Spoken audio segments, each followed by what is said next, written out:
Continuamos con el padre Alberto Cutié. Alberto, vamos a hablar de los detalles de Ruama, que le dicen Bunny, para aquel que no sabe, es el nickname de la esposa del padre Alberto, la mafia rosada. Cuando tú dices que hay una mafia rosada, yo te voy a citar unos cuantos pasajes del libro y tú me vas a abundar. Tú dices, hay una política de don't ask, don't tell, que es la misma que tiene el ejército norteamericano con los homosexuales. No preguntes y no digas. Si tú no dices, yo no pregunto y viceversa. Hay una mafia rosada que protege a la Iglesia Católica y esa mafia se compone por gays, sacerdotes que viven en el closet y que ocupan todos los niveles de la jerarquía eclesiástica. También dice que esta mafia rosada promueve su propia agenda y que suelen ser las mismas personas que muestran tendencias homofóbicas en el público o en el confesionario. Además, los amigos reciben las mejores parroquias, son nombrados monseñores y ascienden a ciertas posiciones. Y hay un obispo que es conocido como la Reina del Sur en una diócesis. Pero wow, para los hermanos católicos que nos están mirando, que aman a su iglesia, esto tiene que ser muy fuerte. Yo creo que cuando uno critica sin fundamento o dice las cosas sin fundamento, eso es muy malo. Como muchos titulares que han dicho, el padre Alberto ataca a la iglesia. Yo no estoy atacando a la iglesia católica, yo creo que estoy diciendo experiencias que yo viví durante casi 25 años discerniendo, preparándome y viviendo el sacerdocio.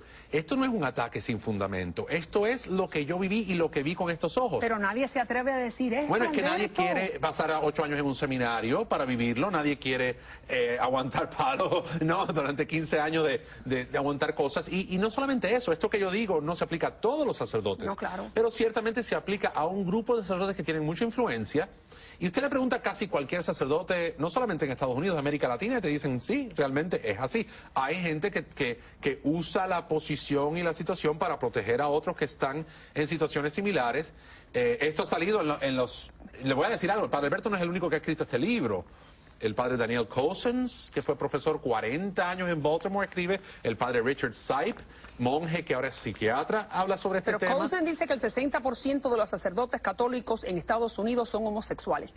El 60% de los católicos, de los sacerdotes católicos en este país son homosexuales. Lo practiquen o no lo practiquen. Ya hay una gran hipocresía. Eso lo dice el padre Daniel Cousins. Lo que me molesta es que por un lado digan, no seminaristas homosexuales, como ha dicho el Papa Benedicto, no sacerdotes homosexuales en la iglesia, cuando él muy bien sabe que hasta los más altos niveles del Vaticano existen sacerdotes homosexuales. Alberto, es que la Iglesia Católica condena el homosexualismo, como también lo condenan otras iglesias, pero hablemos de la católica, de la gran hipocresía que demuestran estas palabras. Y tú me estás diciendo que hay un obispo que le dicen la Reina del Sur y que en el seminario había un alto grado de homosexualidad en el que ya tú estuviste y de promiscuidad, y que el rector tenía un amante seminarista, esto está en tu libro, y que el obispo tenía algunos amantes seminaristas. Por favor, estamos hablando de unos niveles de hipocresía espantosos, ¿o no? Yo no diría que es espantoso, fíjate, yo diría que es parte de la cultura. O sea, como que se adaptan a esto, y es lo mismo del gobierno norteamericano con el ejército. Don't ask, don't tell. Mientras que no salga y no se diga, no es un escándalo. Déjame darte un ejemplo. Ahí yo digo en una pizarra bastante fuerte, sale el rector un día y mira la pizarra y ve que un joven que habían votado del seminario por una situación de homosexualismo, le dan un alto cargo en la diplomacia vaticana y eventualmente él sigue subiendo. ¿Y cuál fue la reacción del rector? Dice, ¿con qué cardenal se habrá costado para llegar a esa posición? Eso fue un rector de un seminario delante de un montón de seminaristas.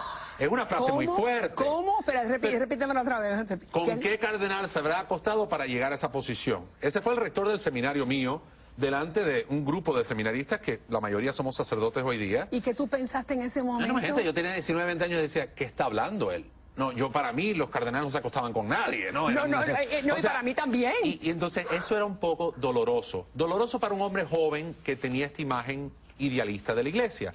Yo creo que no conocer esas cosas es no conocer toda la historia.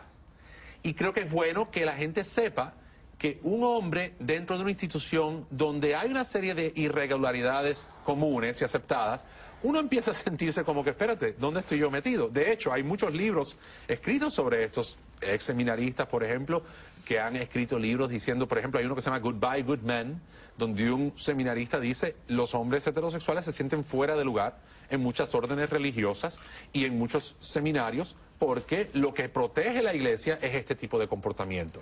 Pero yo no fíjate estoy lo que diciendo acabas que de eso decir, sea en todas partes. pero escucha pero lo que es acabas una de decir. realidad. Hay una discriminación por parte de los sacerdotes gays a los sacerdotes que no son gays. En algunas Lo que me- situaciones. ¿Y tú, Hay y tú algunos... sentiste eso?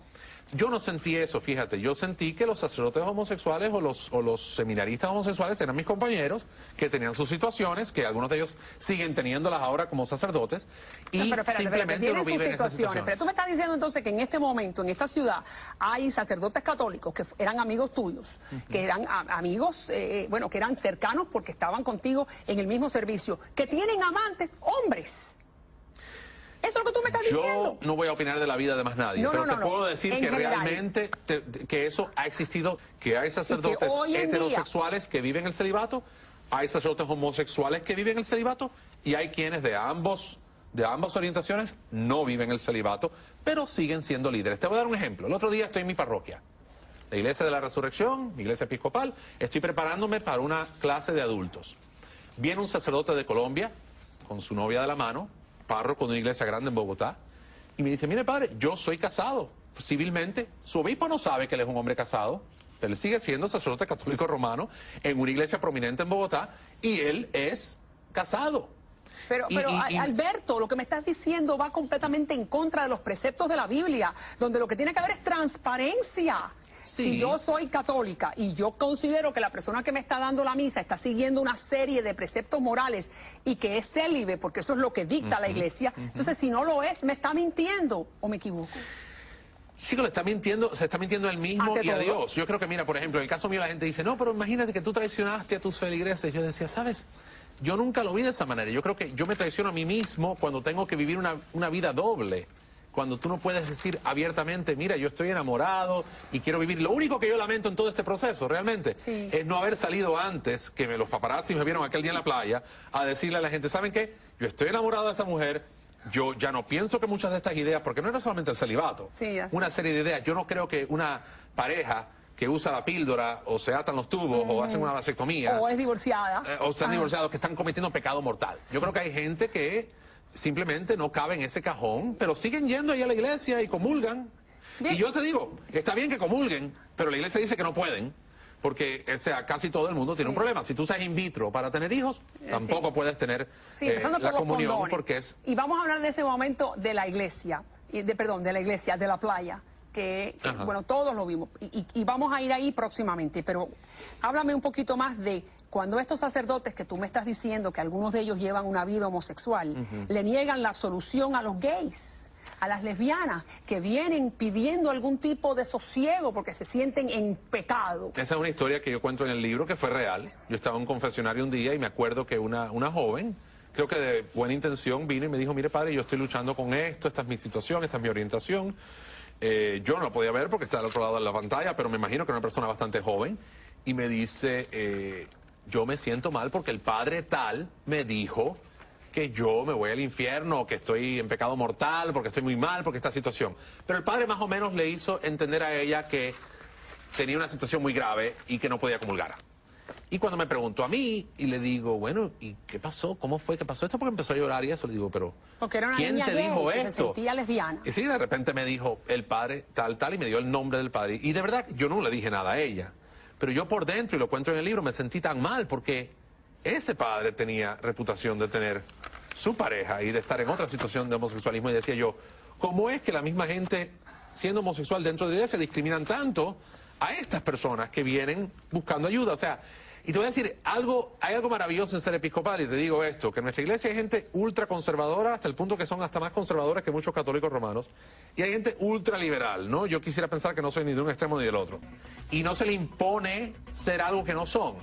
Y si hay un sacerdote que es homosexual, se sabe que esta persona por lo menos se compromete o al celibato o a vivir en una pareja. Quiero recordarle a los y todas estas amigos que cosas. nos están mirando que los episcopales, la iglesia a la que pertenece Alberto ahora, permite que haya obispos gays, Sí. que haya... Bueno, tenemos uno Bueno, ahora que es vamos a ver. abiertamente gay y digo yo, bueno, ok, tienes uno que es abiertamente gay que lo dice, pero aquí tienes decenas de ellos que lo son y están enclosetados, ¿no? Así que, ¿cuál es la diferencia? Vamos a hablar de los episcopales más adelante, porque yo sé que yo soy episcopal por la mañana y cristiana evangélica por la noche.